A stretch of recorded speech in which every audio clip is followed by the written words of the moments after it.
Welcome back to The Changeover, your favorite home for unfiltered tennis talk. We are coming to you live, powered by SecondServeAces.com.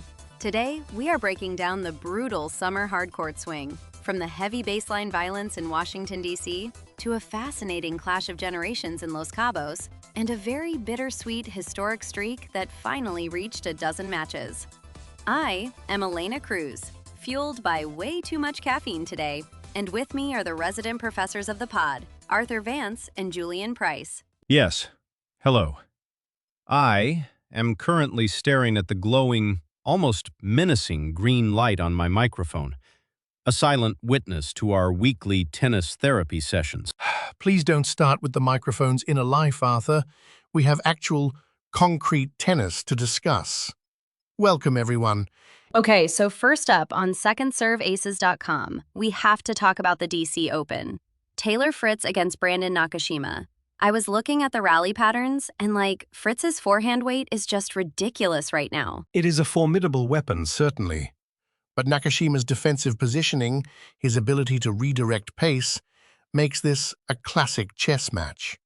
He doesn't just run, he slide steps into the corners with such geometric precision. It's like watching someone try to paint a masterpiece while a hurricane is blowing through the studio. Fritz provides the storm, the sheer, heavy, kinetic energy. Right, but Nakashima is like the ultimate wall. But my data model shows that when Fritz gets his average forehand RPM over 3,000, Nakashima's defensive depth drops by almost 2 meters. He just gets pushed back too far. Indeed. If Brandon is forced to defend from Maryland's suburbs rather than the baseline, he has no chance of transitioning into a fence. He needs to take the ball on the rise. But is there not a beauty in that struggle? The existential dread of knowing a heavy ball is coming, and all you have is a thin string bed to stop it. Arthur, it's a tennis ball, not an existential crisis. Though, honestly, trying to return that serve might feel like one. Let us look at the head-to-head. Fritz has historically dictated these matchups because he simply has more free points on his serve. Nakashima has to work twice as hard for every hold. Exactly. If you look at the tactical breakdown on SecondServeAces.com, which, by the way, has this amazing AI-driven tactical depth that actually explains why these patterns happen, Fritz's serve plus one efficiency is sitting at 74%. A terrifying statistic.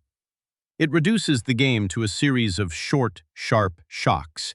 No rhythm, no poetry. Well, poetry doesn't win ATP points, Arthur. Solid tactical execution does.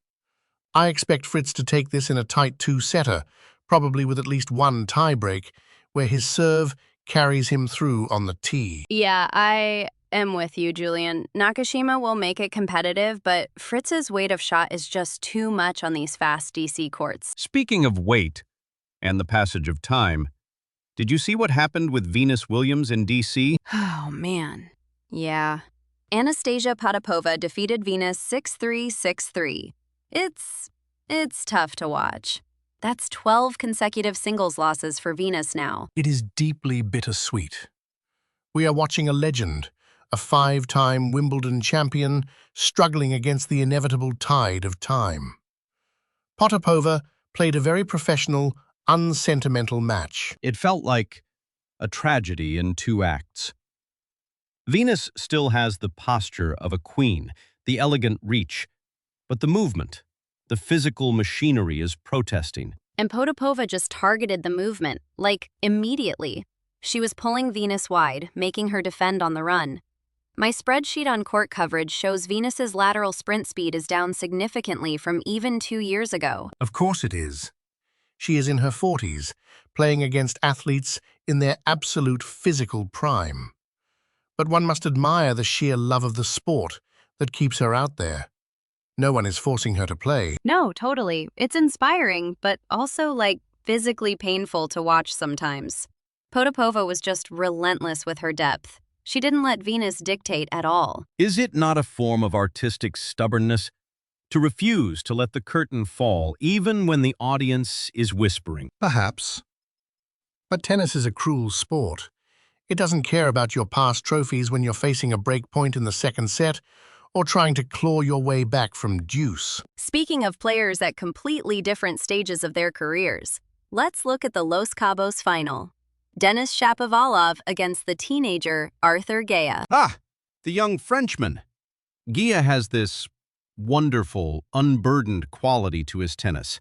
He plays as if gravity hasn't quite claimed him yet. Shapovalov, on the other hand, is the veteran here, which feels strange to say. He has the experience, the explosive power, but we all know his mental consistency can be, shall we say, volatile? Understatement of the year, Dad. Shapo can look like a top 5 player for 3 games and then, completely lose his radar the next 3. If Gaya can stay steady and just make Denis play extra balls, we could see a massive upset. Gaya's breakout run has been a joy, but Shapovalov's peak level is still so much higher. It's a question of whether Denis decides to fight his own shadow or the opponent across the net. Indeed. A fascinating final. Make sure to head over to secondserveaces.com for our full preview, tactical analysis, and predictions for that match and the rest of the summer swing. Artistic struggle, yes. But let us drift from the twilight of legends to the blinding glare of the present. Specifically, the concrete stage of Washington, D.C. Oh, are we talking about Naomi Osaka and Alexandra Ila? Because, my spreadsheets for this semifinal are literally screaming. Screaming, Eleanor? Must we always reduce these magnificent athletic contests to the electronic screeching of a spreadsheet? Yes, Dad, we must. Because the numbers show a massive tactical contrast here. It's like classic irresistible force versus immovable object. Ila possesses that, how shall I put it, almost chess-like court coverage. She doesn't just run, she populates the space. Quite. Ila's anticipation is highly advanced for her age. She understands geometry, the angles of recovery. But Osaka just, blows the geometry away. If Naomi is hitting her spots on serve, the court coverage becomes almost irrelevant. Indeed. It is the existential dread of the returner, when the ball is past you before you've even formulated the concept of a swing. Let's not get too poetic, Arthur. The key for Ila is depth. If she plays short, Osaka will eat those second serves for breakfast. Exactly. I was analyzing Naomi's return metrics on secondserveaces.com earlier, and her strike rate on short balls is just insane right now. Ah, the digital oracle.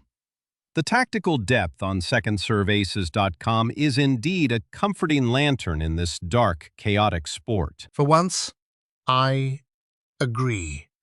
Their AI-driven analysis actually respects the tactical nuances rather than just spitting out raw, contextless percentages. Right? It actually breaks down the serve directions under pressure. But hey, we also have Montreal starting up, and I am super fascinated by Michael Zhang against Miomir Kecmanovic. Zhang, stepping onto the vast, cold expanse of the Masters 1000 stage. A modern trial by fire. It is a massive opportunity for the young American. But Kecmanovic is a seasoned campaigner. He won't beat himself. Kecmanovic is so solid, but sometimes he lacks that killer instinct to just put matches away. He lets people hang around. A generous executioner. Or perhaps simply one who suffers from the same existential hesitation we all do. Or perhaps he simply lacks tactical variety, Arthur. Zheng has that collegiate grit. He knows how to fight dirty in the corners. I think Zhang needs to target the Kecmanovic backhand early to open up the forehand side. If he gets passive, Miomir will just dictate. A delicate dance indeed. But alas, our own time on this digital stage is drawing to its inevitable close. Yes, the clock is a cruel master. For those wanting the full tactical breakdowns of these matches, do check out the written pieces. Totally. Head over to secondserveaces.com for the complete analysis, prediction models, and all the good stuff. Go there, seek the truth, and we shall see you next time on The Changeover.